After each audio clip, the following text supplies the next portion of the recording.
Penganalisis politik mengkritik cadangan Nurul Izzah Anwar melantik timbalan Presiden kedua PKR sambil menyatakan ia tidak mempunyai keabsahan, malah memburukkan lagi jurang perpecahan parti.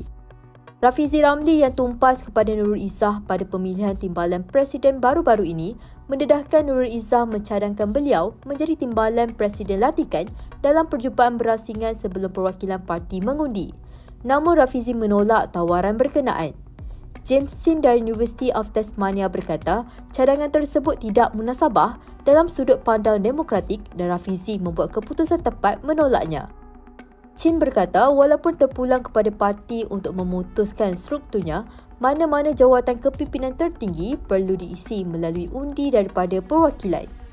Sementara itu, Syazah Shukri dan Universiti Islam Antarabangsa Malaysia berkata kejayaan model dua timbalan presiden bergantung sepenuhnya sama ada kedua-dua timbalan sanggup bekerjasama, sesuatu yang dilihatnya sukar dalam konteks semasa. Beliau berpandangan cadangan itu kelihatan sebagai usaha politik Nurul Izzah untuk berdamai dengan kem Rafizi, tetapi memberi amaran bahawa ramai akan menyedari motif sebenar sebalik langkah itu. Rafizi yang telah meletak jawatan sebagai Menteri Ekonomi sebelum ini mendakwa Nurul Izzah membuat rayuan supaya membantunya selepas pemilihan parti, bimbang barisan kepimpinan baharu menimbulkan masalah kepada bapanya, Presiden Parti Anwar Ibrahim.